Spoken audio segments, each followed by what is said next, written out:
Mattea, Hi. thanks for coming on the show. Thank you so much for having me. So excited to be here. Cool. So we're going to get into a bunch of interesting stuff around diet, health in general and whatnot.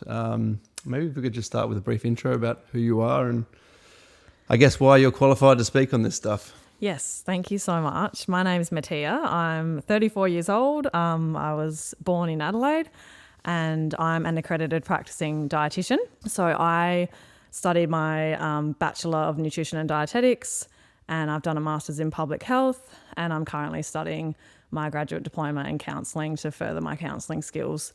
My business is called Mind and Body Adelaide, and I work one-on-one with clients in a range of different areas, from sports nutrition to gut health and the non-diet approach and intuitive eating.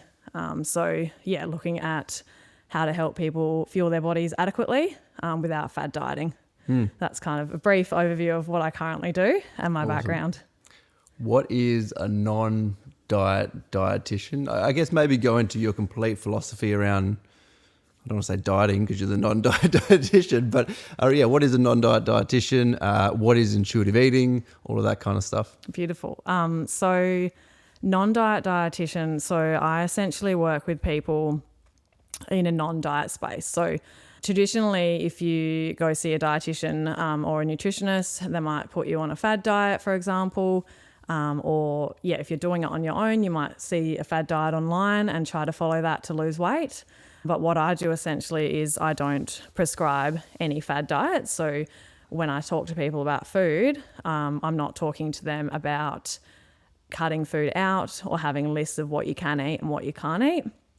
We are talking about how to meet their nutritional requirements adequately through the 5 food groups, for example, how to improve their health through movement and eating the right foods, not following any fad diets like keto or fasting or carnivore diet, for example. They're some of the ones you've probably commonly heard of. So we work on tuning into someone's body cues. So for example, I will talk to each person about their hunger and their fullness throughout the day and how they feel before and after meals. So we'd work on that. And this is part of intuitive eating. We would tune into what they feel like eating. So rather than coming from a space of this is what you can eat and this is what you can't eat, it's about what do you feel like eating, and coming from a place of getting the core food groups in first, so your fruits, your vegetables, your whole grains, your dairy and your protein. But within that, then choosing what your body feels like. So for example, if one week you're craving meat, you have the meat that week, so red meat, for example. For everybody just listening, my dog's fully in love with you as we speak. Yes, he's great. But the next week you might not feel like that. So it really is adjusting your diet based on what you individually feel like, because each person is different, and fad diets are just one prescription that's common for everybody. Whereas this allows you to tune into what you feel like, and everyone's going to have different cravings. Everyone's going to have different needs. So working with each individual on those needs is what I do. What's a fad diet? Like, if you had to define it, is it just something that you see on the internet? Or what's the actual definition? So it's a diet that has rules. So you can eat this, you can't eat that. Okay. And it is rules around food. I mean, would you consider time restricting a fad diet as well? Time restricting. Yep. So you can eat then, you can't eat then. It's eat before and after certain times. You can eat these foods, you can't. So like a red list, a green list. And it's also restrictive. So it doesn't allow you to eat all foods. Again, with the list, you can eat this, you can't eat that. And it doesn't meet your nutritional requirements. And it's probably something that's seen online from someone who may not have any qualifications, and it's not backed 100% by evidence. So there is evidence for some of the diets, but the evidence overall is not enough to say that it can be promoted as a diet. So as an accredited practising dietitian, I'm not actually allowed to promote those diets because they're not evidence-based. Okay. So I mean, I've had my fair share of fad diets over the years, and I've found something that works quite well for me now that we can get into. But I do find it quite interesting. Like I've spoken about this a lot. I hang out in a lot of entrepreneurial circles, and I know some incredibly successful people, and you go into their business and everything is like dialed into a T. Like they've got these inventory systems and this custom AI mapping, and their budget is like to the dot point. Everything's like amazing. But then when you look at their diet, they're like I don't want to point anyone out or shame anybody, but like, potentially they're a bit overweight and they're like, oh, I'm trying to lose a bit of weight. I'm just cutting out carbs for 2 weeks. And my first thought goes to like, sustainability, right? Like, yes. do you like, obviously what's happening isn't sustainable because are you continuously just going to go on these cycles of like keto for 2 weeks, hate it and go back? I mean, yeah. Do you see that kind of thing often? 100%. And that's probably one thing I should have mentioned earlier is the diets are not sustainable. So you can do them for a short period of time and they do result in quick weight loss, but over the long term, you're not able to maintain them. And it might be that, for example, if it's light and easy or shakes, the price is too expensive. So financially you stop doing it because you can't afford to keep paying for it, and then you go back to your old habits. Or keto is too restrictive and you want to eat bread. So one day you eat bread and you suddenly get the taste for bread again. Yeah. And suddenly you're like, oh, I want bread. I want all the carbs, and you're off the diet. So they aren't sustainable long term, which also creates other problems. So I guess as a dietitian, what kind of problems are you solving for your clients? Like when they come in, what is it? Are they trying to lose weight? Are they trying to solve some other health issue? Is it all of the above? It's a range of things. So it might be a lot of my clients come in wanting to lose weight, and it is so much more complicated than what I think people think it is. Like, it's not as simple as just telling someone to eat 2 fruits and 5 vegetables. It's a lot more complex, and we can probably go into that a little bit later. But yeah, I've got people coming for weight loss. I've got people coming with high cholesterol. I've got people coming with diabetes. I've got people coming with gut issues. So they might have, gas, bloating, pain, diarrhea, constipation, all that kind of thing, which can be either IBS or they might have celiac disease. And so we're working through, the FODMAP diet or optimizing their gut health. So they're What's probably FODMAP diet? What's that? So it's an acronym for 5 types of sugars, and some people can react to those sugars, and it creates gut issues like gas, bloating or pain, diarrhea, constipation.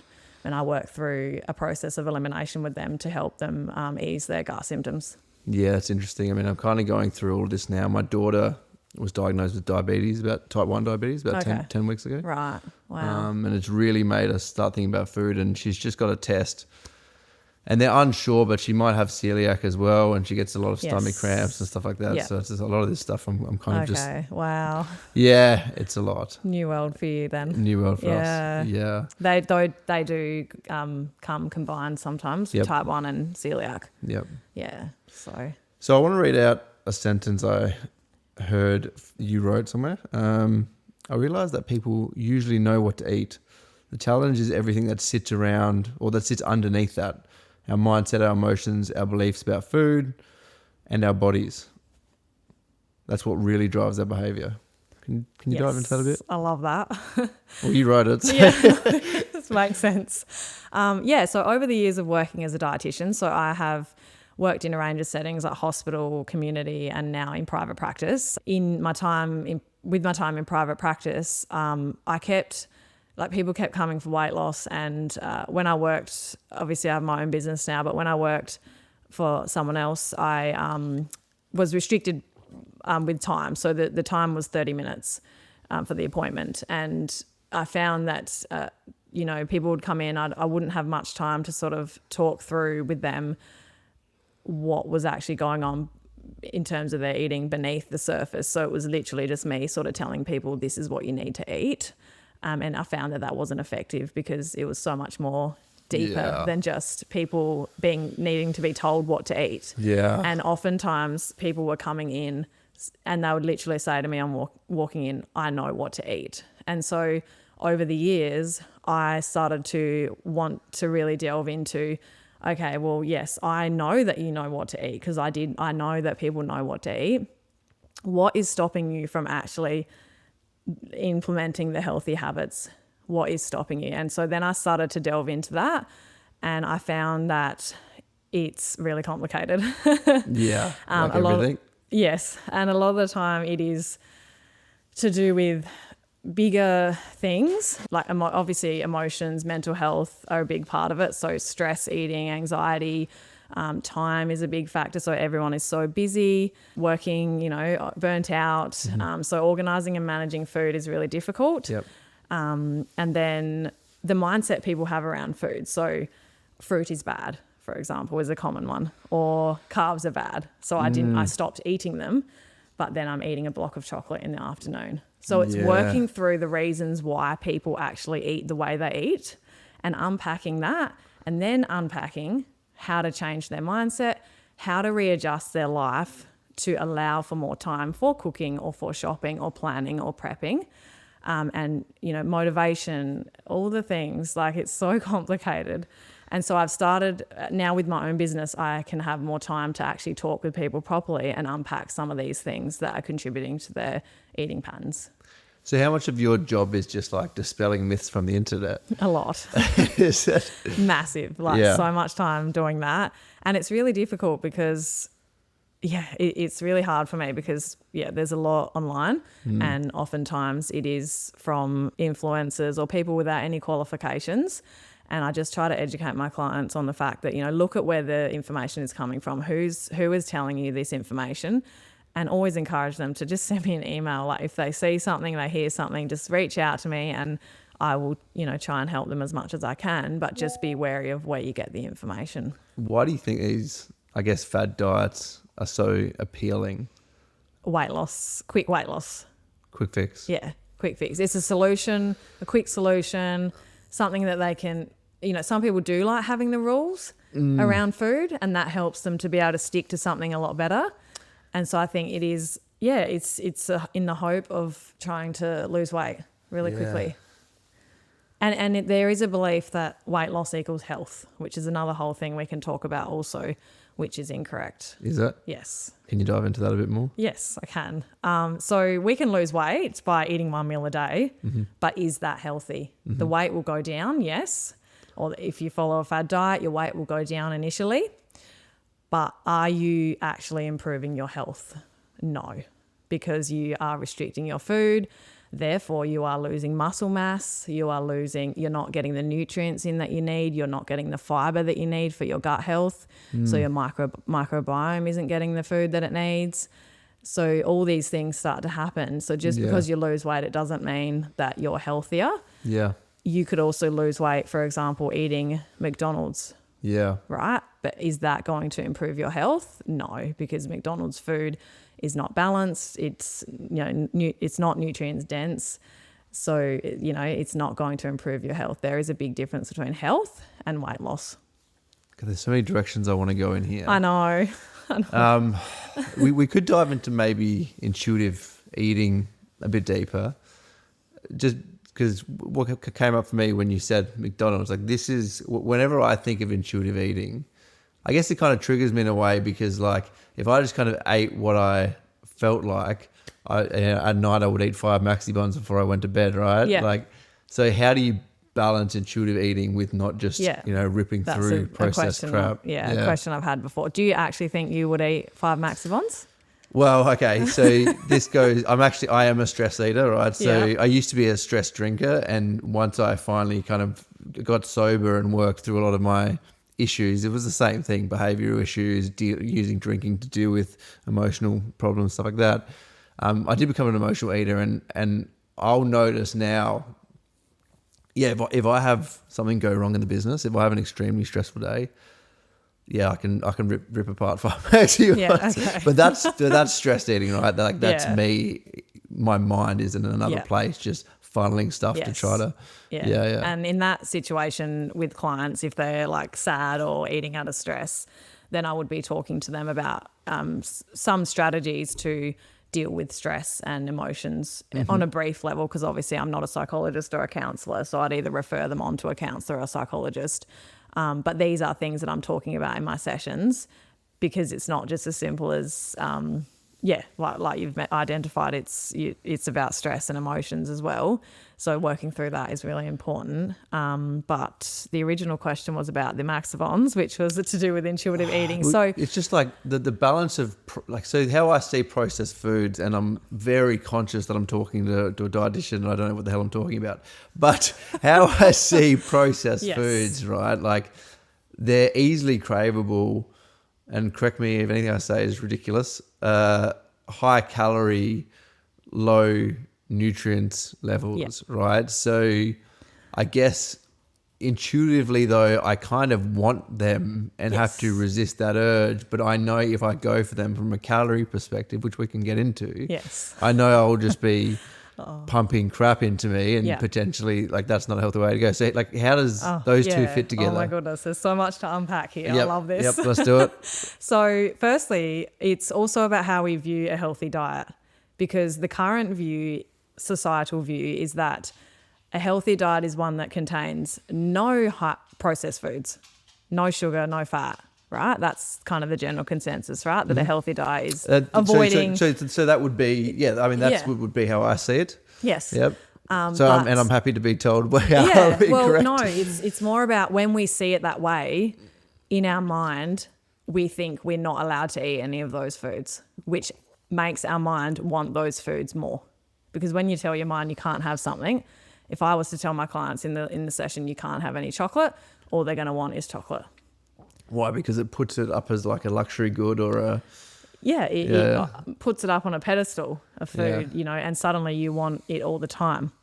Whereas when we see it, so the way I try to explain to my clients is when we see a healthy, balanced diet as one that includes mostly the core food groups and 10 to 20% play foods, so chocolate, lollies, chips, cakes, biscuits, ice cream, when we plan that in our day and we say, part of my lunchbox is going to be a small packet of chips, or part of my lunchbox is going, you allow yourself to have it, you actually want it less. Yeah. And you're also building the foundation of your diet to have all the core food groups. This is going to help you to want those foods less because your body is fully nourished.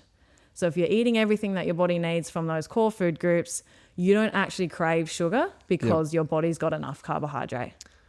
Yeah, it's interesting. And just to go on to a personal anecdote, I went through a period of not eating breakfast, so I just have lunch and dinner. So common. But what would happen is I wouldn't eat till like 1 o'clock. Yeah. And I would eat healthy, and then I'd eat healthy dinner. And then I've got a wife and 3 kids. We have shit at the house. After dinner, but between 8:30 and 9 when I go to bed, I will just demolish 3 blocks of chocolate. Wow. Right. Okay. So I can just rip through it, and it's just mindless for me. But now having breakfast, lunch and dinner, I'm at the point now where I really don't have those cravings at night, which is really new to me. Yeah. So it makes a big difference. And the reason that was happening for you is because you missed that whole amount of calories, carbohydrate, protein, energy that you need from that breakfast. Yeah. And your body will do anything that it can to make up for those calories and that nutrition. So it'll send signals for sugar because it needs carbohydrate. Like, for example, rice and chocolate, it both breaks down into glucose, but very differently, and you get different nutrients from it. For example, fiber from rice, and you're not going to get any fiber from chocolate. You're just going to get sugar and fat. But at the end of the day, they break down into the same thing. It's glucose. And that is all your body wants, is a certain amount of glucose each day. If it doesn't have that through a meal, it will send the signals for sugar, and you will reach for whatever is convenient, tasty. You're not going to go cook up a bowl of rice when you're craving sugar at night, right? Yeah. So your body is going to, and that is so common. That is what happens. People reach for the chips at night, the chocolate, ice creams. And at the end of the day, that is going to be more calories than what it would have been if you'd had breakfast. And the nutrient profile is going to be very different. Yeah, 100%. So your body composition is also going to change. Yeah. Does that make sense? It 100% makes sense. And it completely resonates with my experience. Yeah.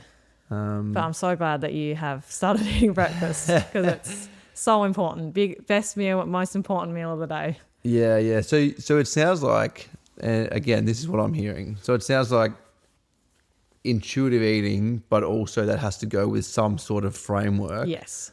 And so what would let's dive deeper into what that framework would be, right? Yeah. So let's say I come to you as a client.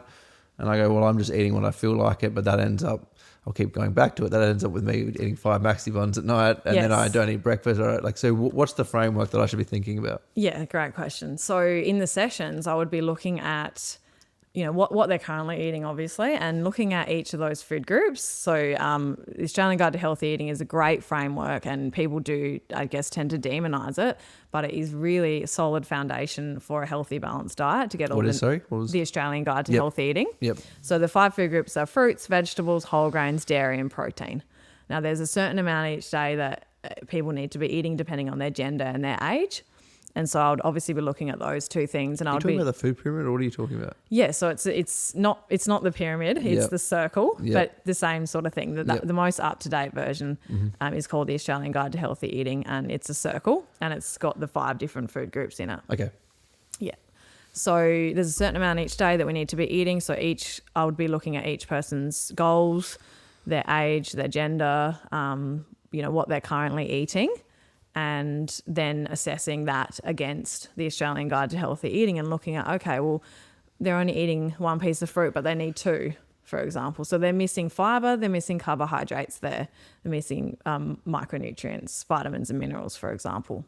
Then I'd go through every single food group as I'm talking through their diet with them, and then I would be working with them on increasing. And a lot of the time people aren't eating enough of those food groups. That's so common. Fruit is missing, vegetables are missing, like carbs are often cut out, so people aren't eating enough whole grains. So it's bread, cereal, rice, pasta, noodles. It's the first group that gets cut out.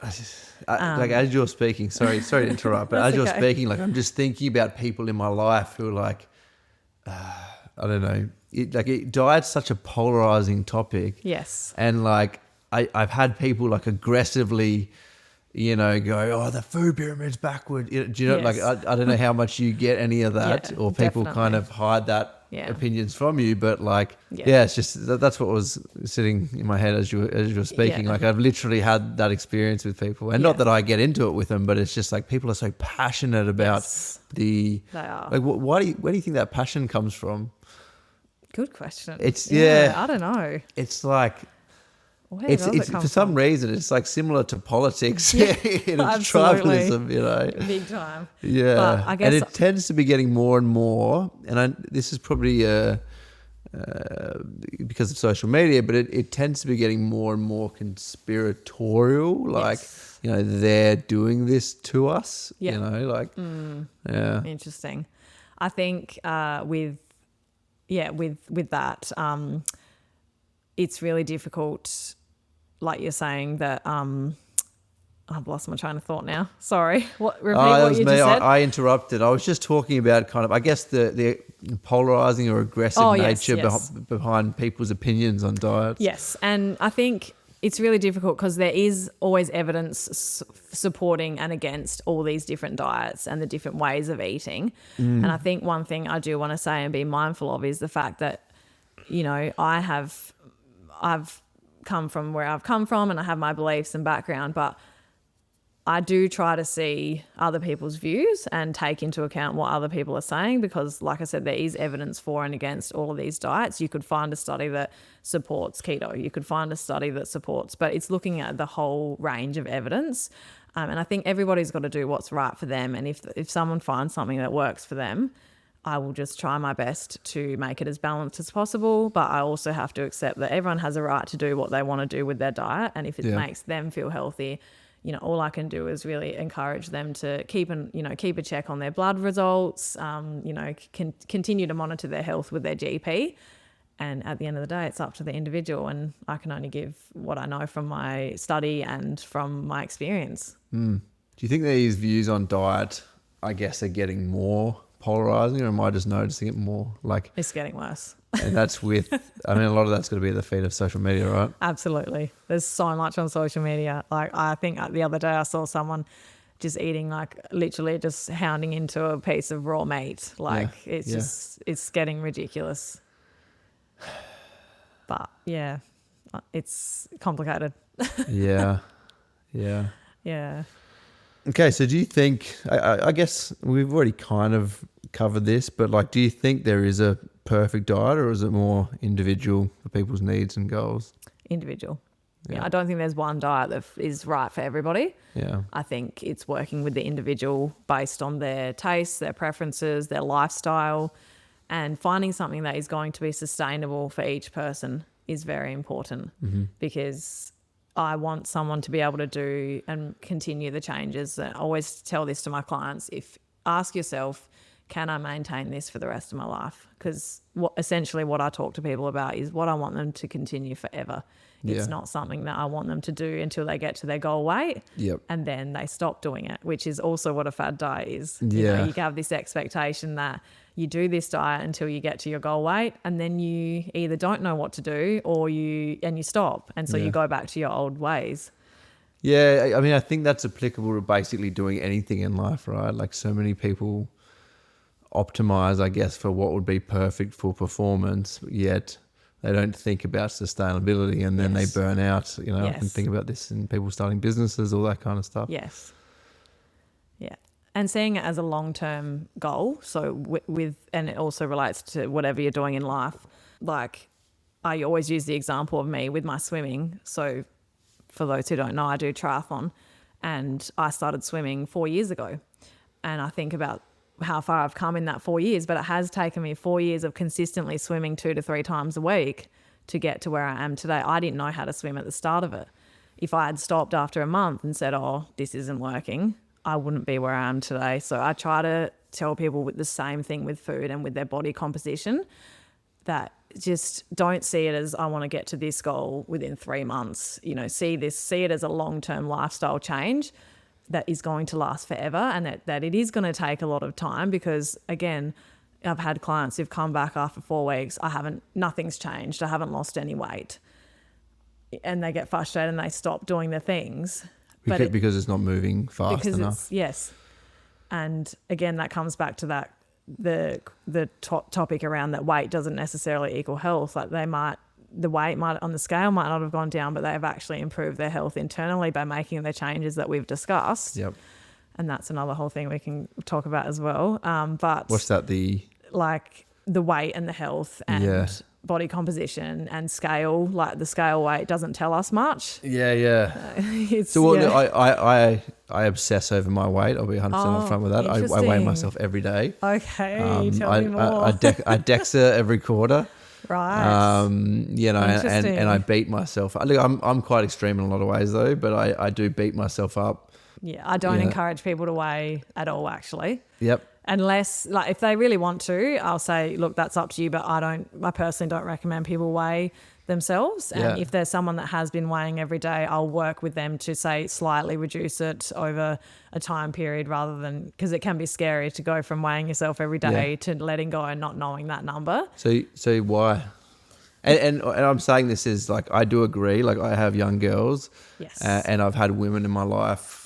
I'm not saying it's just women; men have this as well. But with eating disorders, and it's quite.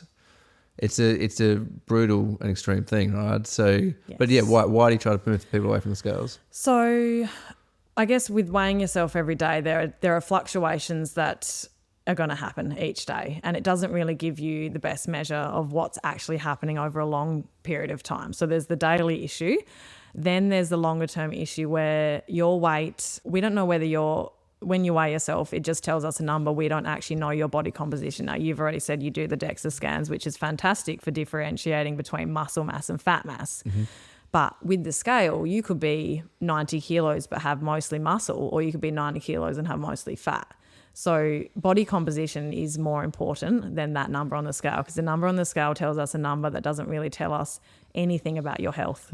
Because you could have someone who's really fit but weighs more because muscle is heavy. Yep. And fat is not. Yep. So does that sort of make sense? Yeah, 100% makes sense. The other side of it as well with weighing yourself, and what I've found in clinic, and this might not be the case for you, but when you are basing your progress or change on the weight, that is going to dictate how you eat.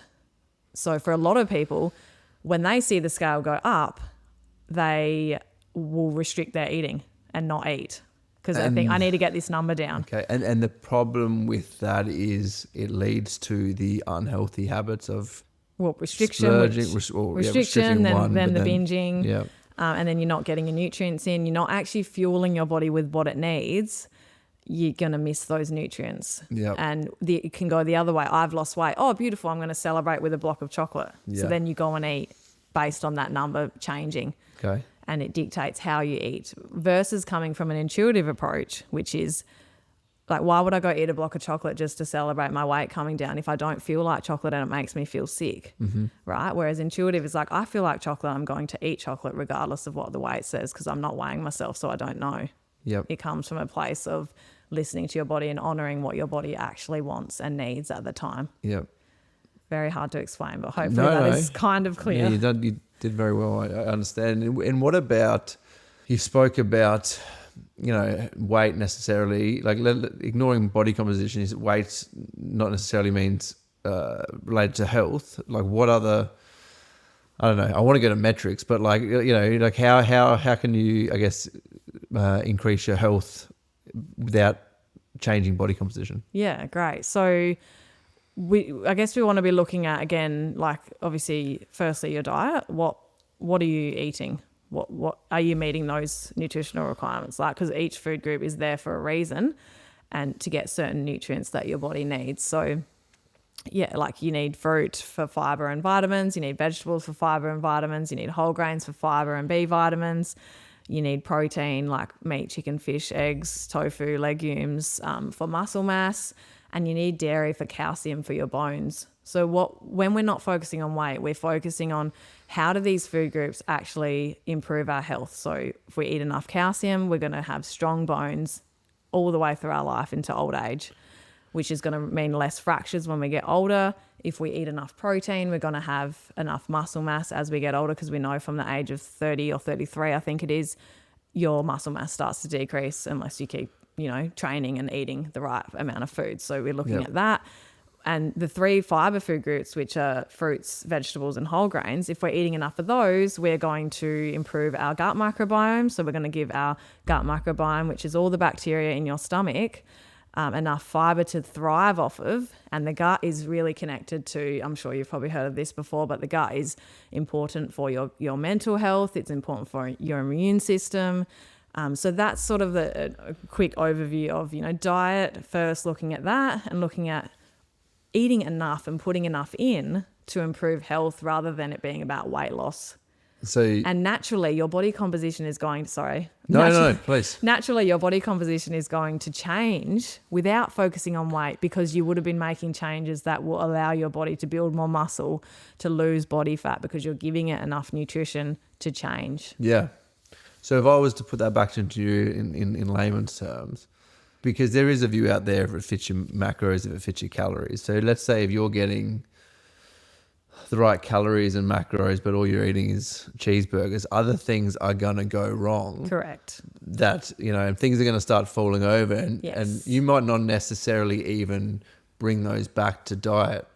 But that, do you get what I'm coming from here? 100%. Yeah. So you could be following your calories and macros, but is it balanced?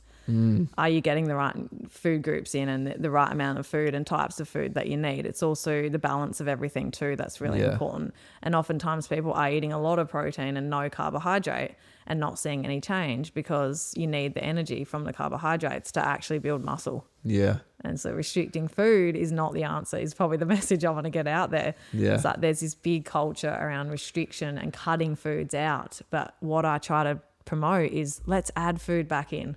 Let's, promote and improve your health rather than cutting. And that's going to in turn then change your body composition, give you more energy. Like it goes on to so many other things in your life as well. You're going to have better concentration at work. You're going to sleep better. Your bowels are going to be better, less chance of things like bowel cancer, and things are going to move through your body better. So it's such a big range of benefits to eating more and eating more balanced. I just can't keep going back to like, how did we get here? I know that's probably not something you can answer, but like, how did we get to a point? I asked the same thing, yeah. Honestly. Like, how did it get so complicated? Yeah, like if I'm looking at social media, you'll flick through and one of them will be carnivore diet, the next one will be keto. Yes. Literally, like the next one will be like one meal a day and a dude that's jacked. Yeah. And the next one will be like, you don't have to worry about anything. All you have to do is eat 5 times a day because your metabolism will be flying and you'll get ripped. How the hell did we get here? I know. And I think one thing I struggle with is I feel like, and this might not be the case, but I feel like people maybe think the things that I tell them is like, oh, that's so simple. But it is. Like it is in a way, like, having a sandwich for lunch is something that people just turn and go, oh, a sandwich. And I'm like, yeah, you could put some chicken in it. You could put some salad, some grated carrots, some cheese. And they're like, cheese is bread, cheese. Can I eat cheese? The bread, and it's so all these beliefs we've formed about food are just so out there. Yeah, well, it's something I like to say in business is like a lot of things are simple, but they're not easy. Yes. Yes. And there's complexity around changing that as well. Yeah. Yeah. It's so interesting though. I wonder if you have an opinion on this. I mean, the other thing that like I kind of get frustrated, and I think this is a longer conversation about like endgame capitalism and where we are as a society, but it does frustrate me walking into a service station and, especially with the kids, and literally all I see is shit. I don't think I can find one thing in there that's kind of, should be in the bulk of a diet. Yeah. Interesting thoughts. Yep. Like I guess we could unpack why you see that food as being so bad. Okay. Well, there's a couple of ways we could go here. I could go more into my capitalism comments and why I think it's actually the case that is. But why do I think it's bad? Because I see so maybe processed food is my blind spot, but I see processed food as high calorie, low nutrition. And I would say, and I'd be very interested to get your opinion on this, like there's all the issues of fad diets, which are a corrective for people. Oh God, how do I say? I'm very self-conscious because I feel like I'm going to say something stupid to a dietitian, but there's huge obesity problems in society, and I would put a lot of that at the feet of ultra processed food, which is people not realizing how many calories they're getting in with the lack of nutrients, which makes them crave more food, and it's a never-ending cycle. Yeah. So from that, I see going into a public place and having all these marketing materials thrown at you of processed food, I see that as a huge negative. And there's another thing that, like, we spoke about my daughter having diabetes before. Watching what some of these foods do to her blood glucose levels, like, we had there was just a situation, like, I don't eat McDonald's. There was a situation where she had a McDonald's breakfast that I wanted to take her to, and I didn't want her to miss out. And her blood glucose shot through the roof. I couldn't get it back down, and her body was just doing weird things all day. And I just kind of went, and that kind of cemented in my mind how much, like, I've just got such a big issue with processed foods. And obviously we still have a lot in the house. You can probably see some on the bench, but that's my issue with processed food. Fair enough. I think obviously your daughter's situation is very specific to type 1 diabetes, so that's a whole nother thing. Yeah. But for the average person, I think, it really is about, so in intuitive eating, part of eating is actually eating for joy. Okay, so yes, processed foods do not give us the nutrients that the core food groups give us. Yeah. So they're not going to have many vitamins and minerals or fiber. They're going to have lots of fat and sugar. They're going to break down really quickly, but they are fun and taste good, and they are part of our society. And yes, I agree with you on the fact that the marketing makes it very difficult for people to not choose those foods. But like I said at the start, they are still part of a healthy, balanced diet, because when we try to restrict them, then we want more of them, so we end up eating more. So and I think with those foods, just including them, it's all about the balance. So it's very individual. Like what is each person doing? Like, how much are they eating of them firstly? Like, is it 10 or 20% of their diet, or is it 50 to 60 to 70% of their diet? Well, I think that's the major problem. That it's mostly a lot of people are eating too many of them. And that because they don't, it's a range of things, right? People maybe they don't know what they're supposed to be eating. maybe they can't afford, like financial is a big thing. They can't afford that processed foods are very cheap and convenient. Very convenient. They're very busy. Yeah. They don't have time, so they quickly run in and grab something from the servo or takeaway. You can feed a family with a meal that doesn't cost very much. There's obviously a lot of factors as to why people are eating more of those foods, and that's where my job comes in, to try and help people to eat more of those core food groups to then reduce the amount. But having those foods in a small amount is not going to be detrimental to your health, because 80 to 90% of the foods are balanced and healthy. Yeah. And that is going to override any negatives from a small amount of processed foods, especially if you're moving your body as well, right? You talked about the insulin impact from McDonald's. If someone is exercising and moving their body and they maybe once a fortnight had McDonald's, that is a small percentage of time in a month.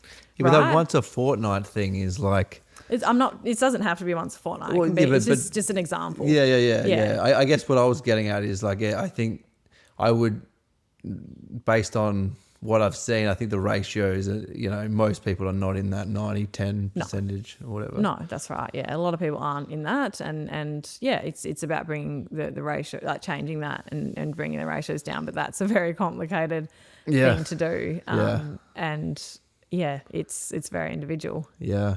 There's something that just popped into my head. What do you think about, and I don't know if there's an actual word for this, but I'm going to spit it out. It's going to sound stupid. Like palate adaptation. Yeah. Right. So something I've noticed, and again, we can talk about this afterwards and you can tell me why I shouldn't be doing it. But I do go through cuts every now and then where I restrict calories. I also count calories. We'll get into that. Yes, we should get into that.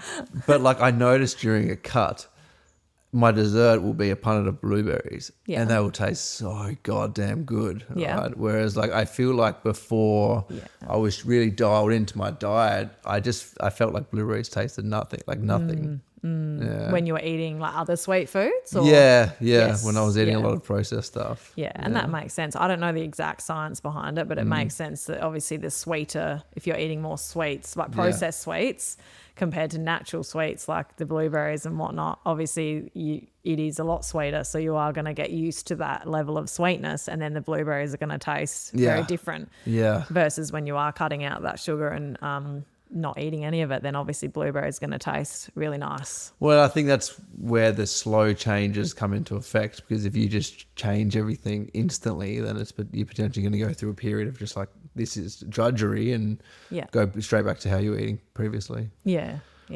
And I think like for you, obviously, I don't know much about your background with the cutting and your body composition goals and all that, but it sounds like you do some stuff like maybe bodybuilding and all that. So your goals are going to be very different to somebody who has maybe got a female who's got 3 kids and isn't doing any exercise at the moment and is struggling with postnatal depression, and it's very individual for each person. And this is where the generalized information that is on social media is so difficult, because and I say to people, don't try not to take on that too much. You've got to look at your individual situation. Don't compare yourself to anybody else. Maybe that's why it is so big, because it's so generalizable, right? Yes.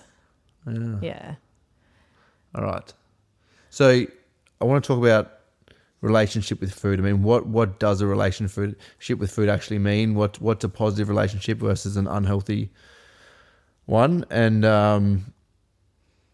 let's start with that. Yeah, so we've sort of touched a little bit on some of those things around, it's your relationship with food is how you view food and what you're doing with food, and any fears you have around it, or restrictions, or what sort of mindset you have around food. A healthy relationship with food is seeing all foods as neutral. So all food is the same. So it comes from an even standpoint. That's healthy, sorry? Yes. Healthy relationship with food is not seeing the food as good and bad, and having, I can eat this and I can't eat that. It's coming from a place from within of what I feel like eating and what's going to make me feel good on the day and on the week when you do your food shopping, your planning, and being able to eat foods without guilt after eating them, like enjoying the food. This is a healthy relationship with food. You're not, regretting it after. You're not eating it because you've lost weight, so you're celebrating. You know, an unhealthy relationship with food is when you want to eat the burger, but you say, I'm on a diet, so I can't. So that's unhealthy. Unhealthy. Yeah. Yeah. Or So I can eat this, I can't eat that. Or, I ate that burger, I feel really bad, like I've stuffed up. I'm hearing a lot of shame. Yes. A lot of the points relate to shame. Yes. And I guess restriction. Yes. Yeah. 100%. Like I've stuffed up now. I need to, these are some of the common things that I hear and I work through with clients. So I ate out on the weekend, Saturday night, I stuffed up. I may as well eat crap Sunday. I may as well just, go out again and eat and overeat and let it all go and start again Monday. So it's a lot to do with the mindset they have around food as well. And trying to control it for certain reasons rather than eating again intuitively. So let's say somebody's listening and they're realizing they have a bit of an unhealthy relationship to food. I mean, what's the path to, I guess, fixing it? How do you repair a unhealthy relationship with food? Yeah, I think for the first thing to do is stop focusing on weight. Is how to repair the relationship with food. Okay, that's step one. So let go of the number. Okay, so somebody would come in to you because they want weight loss, and then but then basically. So I'd ask why they want to lose weight. Yep. And they'll say, I want to be around for my kids when I'm 70. And I say, okay, well, you need to have strong bones and you need to have strong muscles to be able to do that. They say, I want to play with my kids in the park. I can't currently do that. Yep. Okay, we need to get you eating the right foods to improve your muscle mass, to get fit. You're going to need to start moving in some kind of way. It's nothing to do with the number on the scale. Yeah. It's changing the habits. Interesting. Does that make sense? Yeah.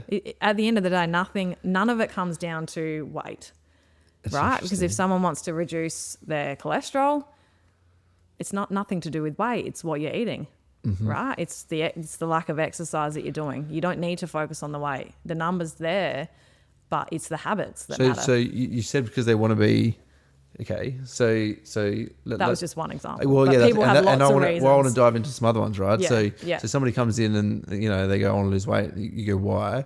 So there was the example, I want to be around for my kids, which I think I'm focusing on more and more. Like I've got an anecdote that I talk about a lot. Like I recently took my kids snowboarding, and it was just so meaningful and amazing, like just watching them get better. And I kind of said to myself after that, like, I want to be able to do this for a long time, right? So that's a lot of my goals. Like, I want to be around there for my kids and grandkids. I want to be fit and healthy. Yeah. But let's say if somebody goes, I don't like the way I look in the mirror.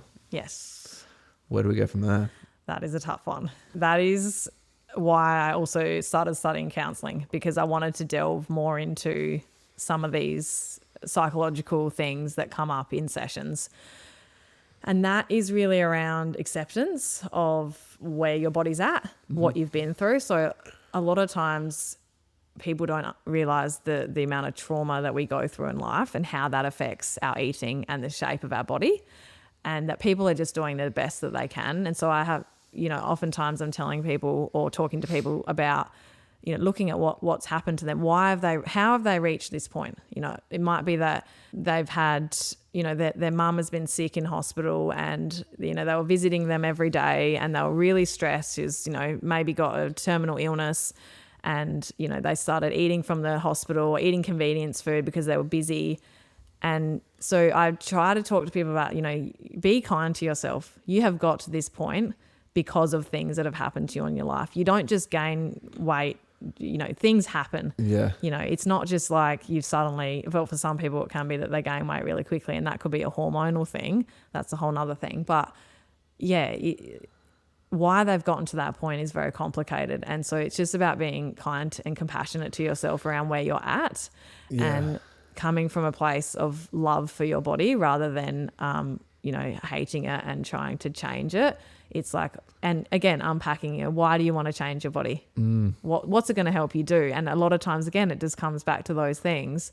I want to be able to do this. I want to be able to be more fit. It's a really complicated question that's obviously going to be very individual for each person and the reasons they want to change their look. Yeah. And also it comes down to the society's expectations or beliefs around different bodies, and that the thin is the ideal, and that people in bigger bodies, that the belief is that people in bigger bodies eat more, are eating unhealthily, that they're lazy, and it's not often the case. Mm-hmm. Like, I have people in a range of different types of bodies, and some people are in thinner bodies and they're not eating well, and other people are in bigger bodies and they actually eat really well and move their body consistently. Yeah. So there is that society's expectation around, I have to be thin, and that thin is the ideal. So it's talking to people through that as well.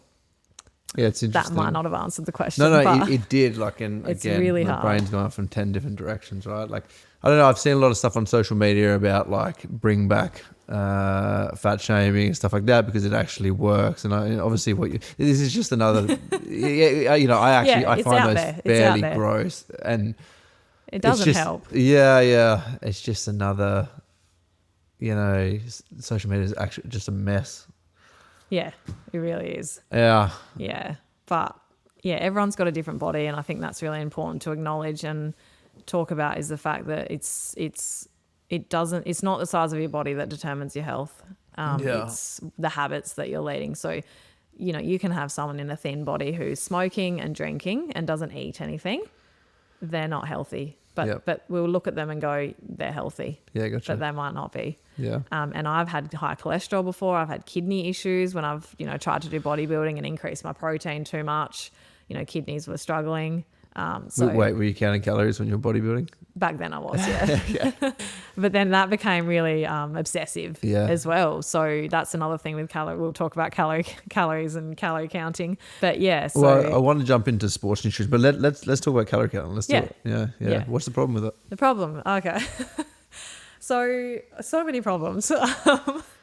I mean, Let's start. Maybe I can tell you. I could probably dive into why I do it. Yeah. And maybe there is more of an obsession over my own body composition, and I mean, this goes through my whole life, right? It's like, this is just another version of the biggest internal issue in my life which is not being good enough, not being enough. And that stems from a bunch of different trauma when I was young. Yes. We can dive into it, but it's probably not worth it. But I mean, it's led to serious chaos in other aspects of my life, workaholism, all of this kind of stuff, alcoholism.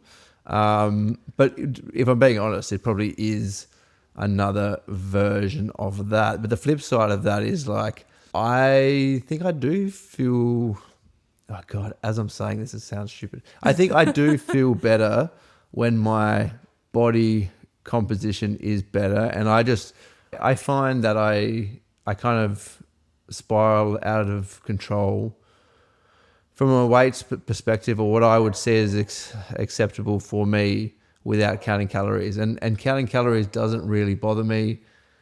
I'm very used to weighing food and stuff like that. But I'm also coming at this from the point of, like, I don't think everybody should count calories, right? I think there's a certain personality that it potentially fits, but I think it's quite detrimental to a lot of people. And, like, again, I'm saying, my dog's going off. I'm saying, like, I don't think I would be comfortable with my daughters counting calories. So there's a weird dichotomy there, right? And then do they see you, weighing and measuring food, and it's really complicated. But yeah, I think that the main issues, and I think you're right in saying that it depends on the person. And I think it can be helpful for some people to actually understand what foods are higher in calorie and lower in calories, and the basics around it. But some issues with it are that it can become obsessive. And it can lead to eating disorders for certain people. And time, like, do you have time to actually sit and weigh and measure your food? If you're someone who does have time, then okay, that's fine. Can you maintain that long term? And what I've found is that people, have counted calories for a little bit and then, too busy, I can't put it all in. Yeah. What are you putting into, if you're using MyFitnessPal, for example, are you putting in someone else's spaghetti bolognese, or are you adding every single ingredient in that you have cooked from that spaghetti bolognese? If you're putting someone else's in, then it's not accurate. Yeah. Right. So it doesn't. Yeah. And I think I accept that it's not accurate. It's within. I think it's within a few hundred. But, if you're really, again, particular around it, then and then it's like, that's very obsessive. And then it can become like, I'm weighing a carrot, or weighing food that is low calorie, and you can eat as much as you want of it. that again, it's that obsession there around it that is the problem. And then also, what you can have a certain calorie level that you're following, but what is that comprised of? What are you actually eating?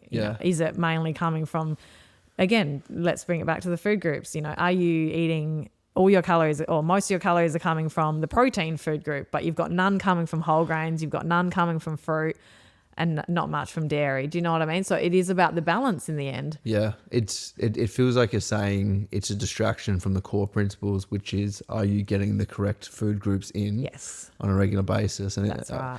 I suppose especially coming from someone who doesn't have a foundationally good diet, I guess you could say. Yeah, it's potentially a distraction from what you should be focusing on. Yes, and you can have 1,500 calories as an example from McDonald's, or 1,500 calories from the core food groups. So you'll still lose weight, but what's your body composition going to be like? What's your health going to be like? Very different with two different scenarios. Yeah, your health's going to be really great on the food group side. You're going to be able to build muscle. You're going to have those body composition changes and health improvements to your gut and immune system.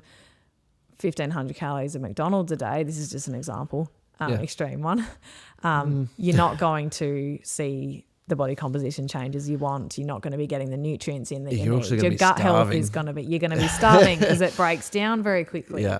You're going to get more sugar cravings. It's going to make you want to crave more. You're going to crave more foods. You're going to want to eat more than 1,500 calories, whereas 1,500 calories of core food groups is very filling. It's nourishing. It provides all the nutrition that you need. So that's also the problem with, you still need to look at it and have it balanced. You can't just say, okay, I'll just eat 1,500 calories. It's so funny, like talking to you, like I'm just going back. Like I've done all of the fad diets of my life, right? Yeah. And I feel like this, again, I count, but I've counted heaps of times before. And I just feel like over so much of my life, I've done the skipping breakfast and then just demolishing shit at night, all of that kind of stuff. And I feel like for the first time in my life, I'm kind of in a good space, and I'm kind of relating to a lot of what you're saying, and it makes sense, right? Like I think I've cut out fruit because I was afraid of sugar. I think I've cut out carbs, and to be honest, I feel better than I ever have at the moment. So is this in the past where you've cut out those food groups, or you're currently doing that? No. So at the moment, if I was to explain my diet, I try to avoid processed food, not completely. I still will eat the occasional ice cream, stuff like that. I do count calories. I try to get in 2 grams of protein per kilo of body weight. Yeah. And then usually what it looks like at the moment is I'll go through spurts of like 3,000 calories, then 2,000 calories. Okay. So is this to try and build and then cut? Yep. Yeah. Okay. Question for you, which you may not like. Hit me. I'm an open book. It may challenge you. What do you do for your children around processed foods? They eat more of it than me. Like I'm not a dictator, and this is another thing. Like I do a lot of things that I would not want to see my children do. That's what I want to know is why. Why do you do that? Why are there different beliefs for your children versus yourself? Because I have a deep internal drive that I need to be good enough for people to love me. Okay. And this is why I'm studying counselling. Yeah. It's so complex. Yeah. So I would send you to a counsellor or a psychologist, or if I was one, I would help you through that. Yeah. Look, I mean, there's definitely this thing going on that like I needed to prove myself from like a entrepreneurial perspective, and now that I've fixed that, I'm like, oh look, well people aren't going to think I'm good enough because I have a bit too much body weight around my stomach. Yeah. Like it's definitely attaching your worth to the body shape. Yeah. It's like people need to know, that I built the business. It wasn't just luck, it was discipline, and because I'm disciplined in this part of my life, like that's it. It's all stuff like that. Wow. And I'm a robot and I'm just going to do it anyway. Right. And I am working on fixing those things. We were talking before we started, right? It's like I'm always like my biggest problem without a doubt is stress. Well, I think that's the health crisis of my life, because I'm always doing too much.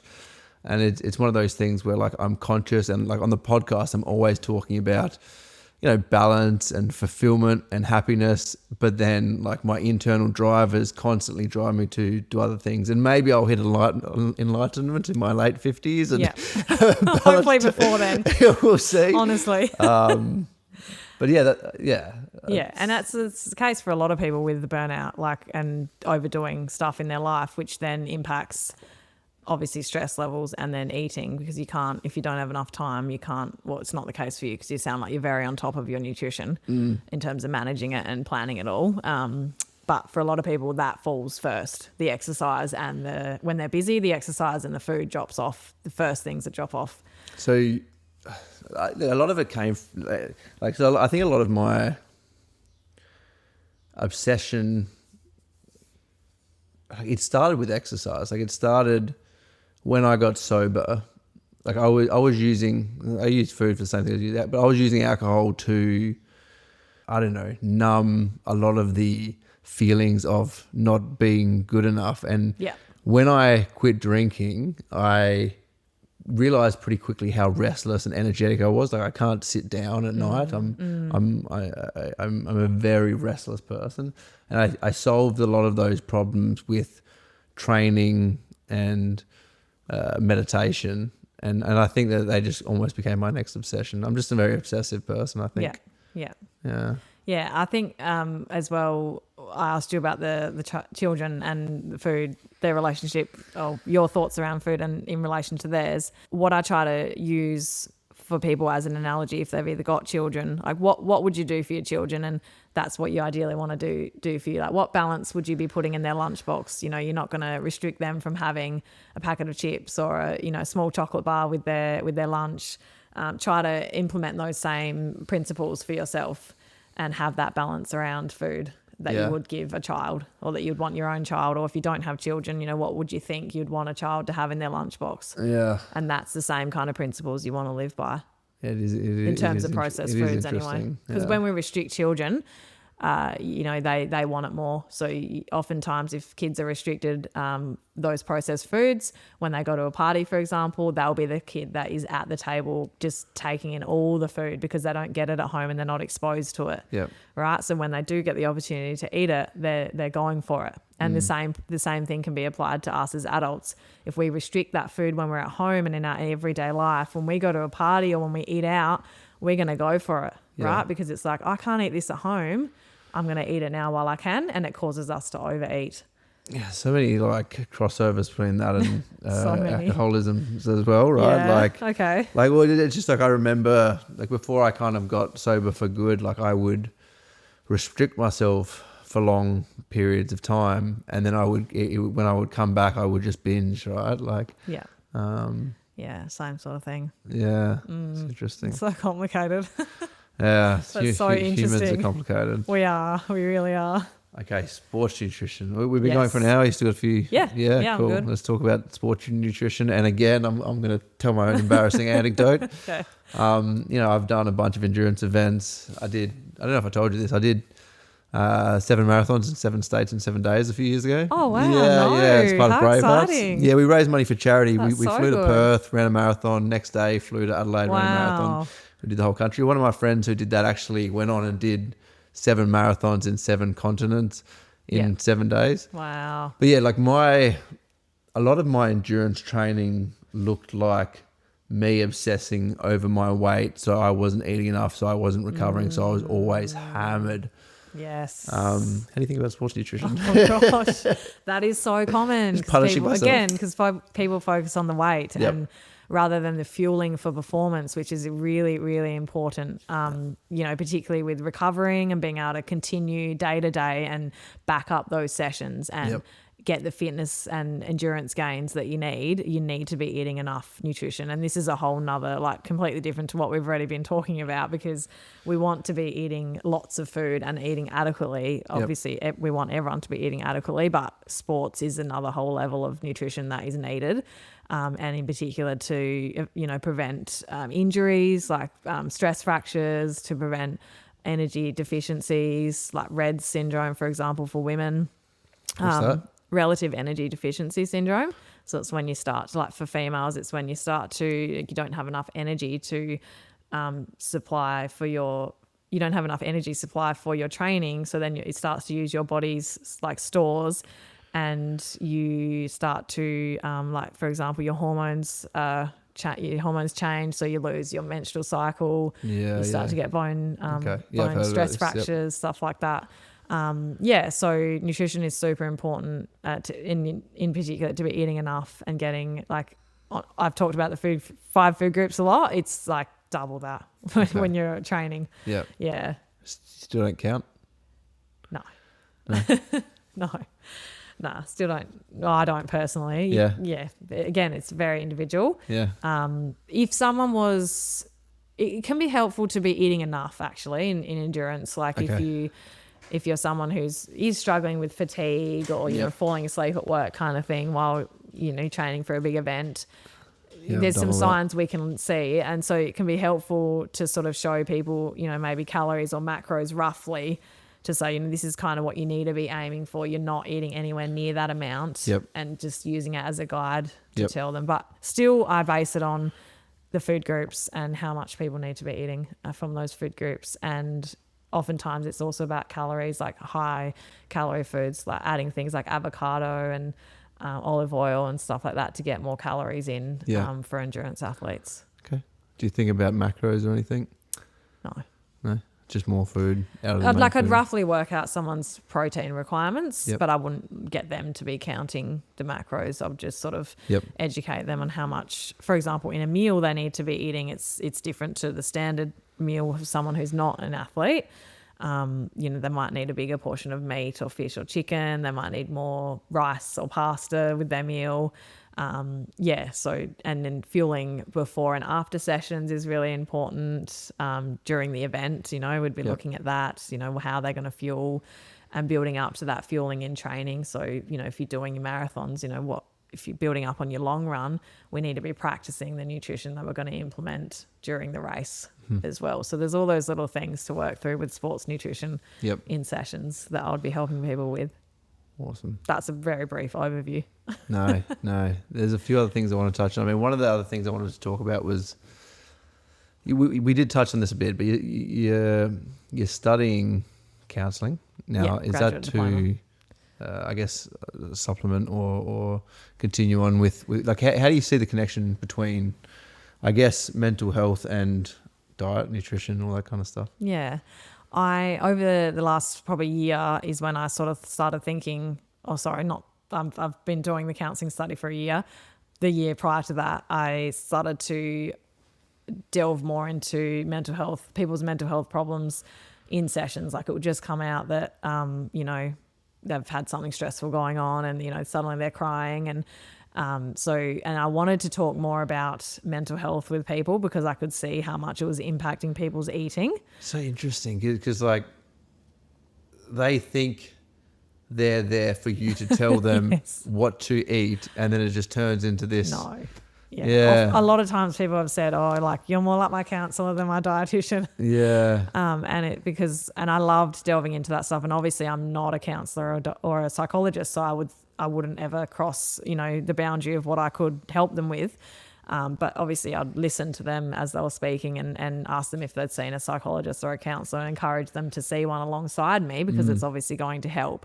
But it made me want to be able to help them with those issues and be able to talk about mental health, because I enjoyed it so much. Yeah. And I loved being that support person for my clients. And so then I thought, okay, I'll go back and study counselling to, one, help my communication with my current clients, but also then I could work as a counsellor on the side, like as another possible career path as well. Mm-hmm. Yeah. So that answers the question. Yeah, no, it does. And it's from talking to you, it's so clear to me.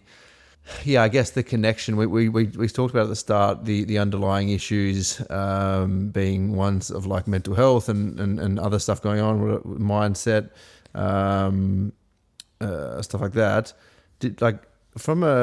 Let's say obviously you're trained professionally in a lot of this stuff. Do they teach you about this stuff during your training, or is it a lot of just the brute facts about nutrition, and then you kind of through practical experience formed these? Yes. And so do you think there's potentially something broken within the... Yes. Okay. They need to, we don't get a lot of counselling in nutrition, in the Bachelor of Nutrition and Dietetics. It's a lot of obviously the basics like chemistry, biology, biochemistry, human physiology, all that kind of base. And then you go out and you do your placements in a hospital, community. Like completely changed. Yeah. So what did you think it was going to be versus what it is? What I thought it was going to be was what we practiced at uni, which was like, you had your little book with all the foods, and you had the macros and the calories, and you spent time like writing down exactly what people were eating and their calories and everything, and then you which is what you don't want people to do. And then then you get into it and it's like, oh, actually, like we're not talking much about food because we do talk about food, but you're talking again more about what's going on in their life and how that's affecting their eating, and how we're going to more motivational interviewing, and and you learn that on the job. It's not something you do learn at uni. I feel like everything comes back to psychology. Like it does. I've got a business coach. Yeah, and it's just like the majority of what we dive into is like in improving myself, so then I can be the person that needs to be there to be able to run these businesses. Right? It's the same. Yeah. Yeah, it really does come down to psychology, and mental health is so important because if you're coming from a good place, then you can do the things. And it's also life in general, like all the things we've talked about today, like, overloading yourself in society. Why are we doing that? We're doing that because we need to have money to buy things that we don't really need, like bigger TV, a bigger car. That's why one of the reasons why we overload our life, right? Yeah. Which then impacts our health. And so it's working with people on those changes. And one example, I worked with a lady who literally just her issue was that she was skipping breakfast because she works from home and just goes straight from her bed to the desk, right? And she wasn't taking a lunch break. She was working through a lunch break. So it was working with her on boundaries. Yep. What are your boundaries? What are you going to actually say? Okay, so we're going to block out lunch. Yep. Right? We're going to set that as a time you're going to say no to people. And then it was unpacking why is she doing that. So a lot of the time it's like these bigger societal issues around why do we overwork? Why do we overload our life? And then that leads down to our eating and our health. Yeah, it's interesting. Like in my late 20s, like my mental health was really bad, and it was because of workaholism. And then that led to my drinking, which led to a bunch of other unhealthy lifestyle choices. But like realistically, I wasn't going to be able to fix any of those problems without addressing what I see as like my core driver, which was this like deep feeling of not being good enough, right? Yeah. Like, not being worthy of love, and it's just like, it's so funny. You coming in here to talk about diet, and it all stems back to these, personal drivers. Yes. Yeah. It's so interesting. And what did you do back then to help yourself through that? Well, I'm still doing it, and I still struggle with it. But look, there's been a variety of different things, and it's like we spoke about before. You're not going to change overnight, but like a lot of it was like meditation, studying Buddhism. Yeah. I've done years of therapy. That's so good. Yeah. I do psychedelic retreats every now and then and really dive deep in a lot of this stuff. But the other thing, and this is something I've talked about with alcoholism as well, right? It's like my not feeling good enough was so severe that I was extremely destructive. Like I got to the point where I was like, I could hardly operate. I was having migraines on a daily basis. I was having regular panic attacks. Yeah. I was drinking like crazy, right? And it's like, it was destructive enough that I had to do something. And I think like a lot of this mental health stuff is like, it causes a lot of people's problems in their life, but it's not destructive enough to actually initiate change. Like the pain is not deep enough to that's right. make change. Yeah, so it's so hard to untangle these because because the change takes a lot of work and it doesn't feel like work. You don't know what you're doing and all of this stuff that like unless you're in a deep level of pain, you're never actually going to address any of these issues. That's right. And it's like I use the example of if you need to go see a physio because you've hurt your back or whatever, you will go straight away. But coming to see a dietitian is it's not urgent. Yeah. Right. I don't need to change my diet because I'm not in Yeah. pain. It's not going to kill me tomorrow. Yeah. Kind of thing. It's spot on. It takes work and it takes time, and I'm about the long, slow process rather than quick fixes. Yeah.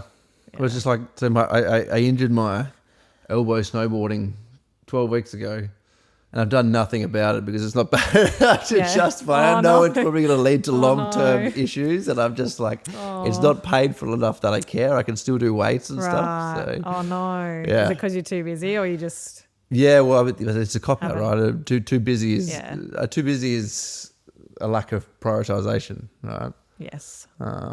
That is another thing that I have to work through with people is like, what are they prioritizing? Because often it can be difficult when I, give suggestions or ask the client what they think they can do.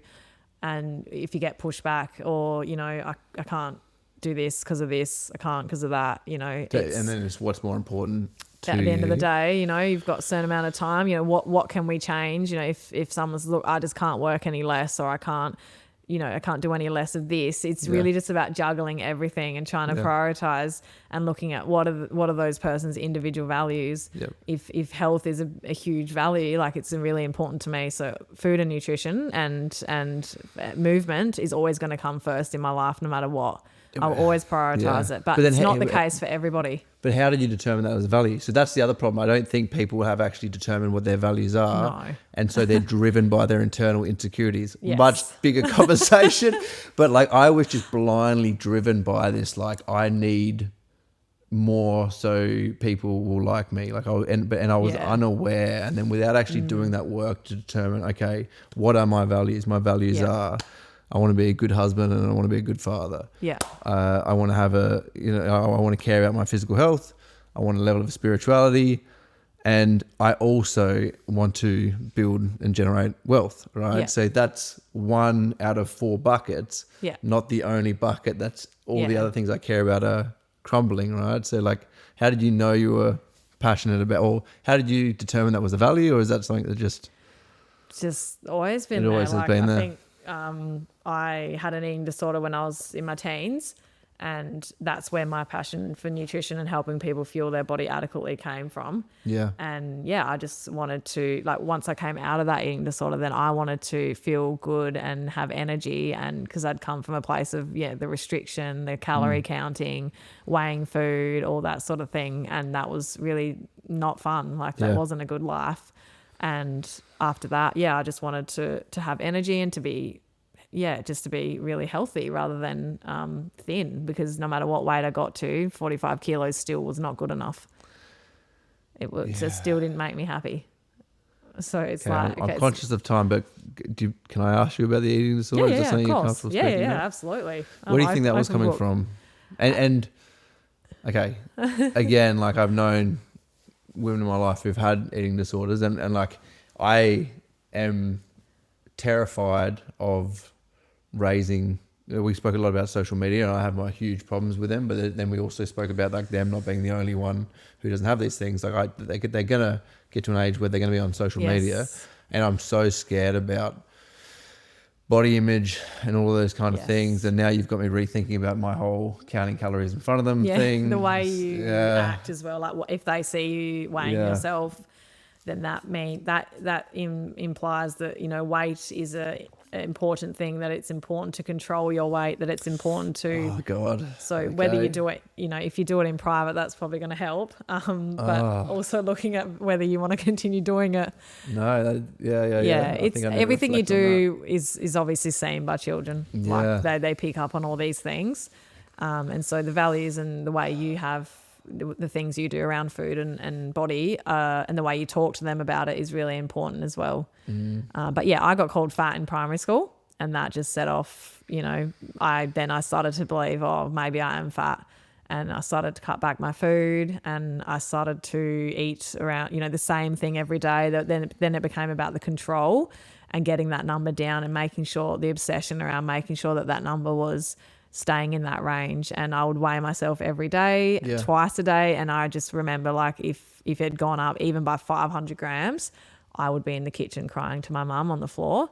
and I would be going outside, doing obsessive amounts of exercise, trying to get that number down. And if I ate anything that was out of what was on that, strict plan in my mind, which was like a muesli bar and a sandwich in a day, and that's it.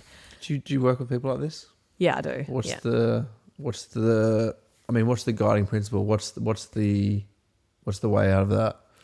Is it again going back to figuring out what's driving it? Yes, and obviously working alongside, if someone's got an eating disorder, it's 100% working alongside a psychologist as well.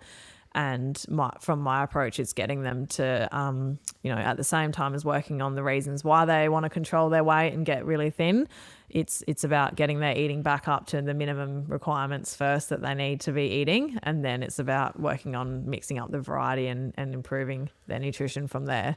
Yeah. But definitely working with a psychologist is 100% needed, because I can't help them change their thoughts. I don't have the qualifications to do that. And a lot of it is around that control and unpacking, where it comes from their past. Yeah, super interesting. Yeah, very much so. There's a few things I want to talk about, but I think we're out of time. We've been going for an hour and 22 minutes. So. Yeah, so much to talk about. So much to talk about. Yeah, it's very interesting. Awesome. Is there anything else you wanted to speak about before we wrap this thing up?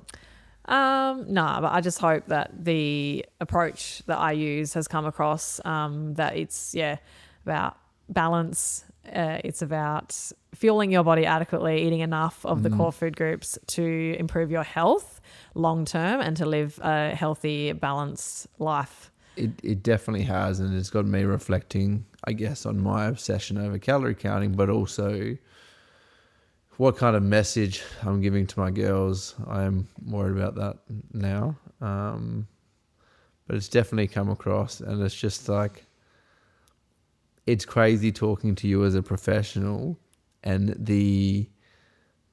I guess, how do I put this?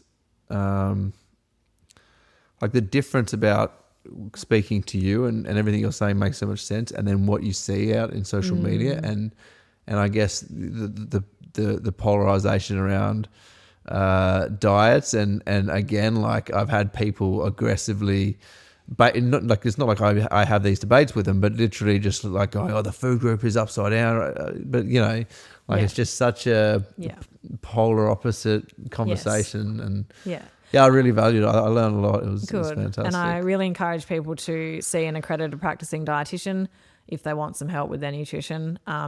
Even if you don't have major health issues, you can get your diet looked at to make sure that it is balanced, and it can improve your health and life in so many ways. Yeah. Where can people find out more about you? You can follow me on Instagram, Mind and Body Adelaide, or there's a website, www.mindandbodyadelaide.com.au. That's a mouthful. Or Facebook, Mind and Body Adelaide. You can send me a message there, and I'll reply to you and get back to you with any questions or any feedback. Awesome. Thanks so much. No worries. Thanks for having me. Cheers.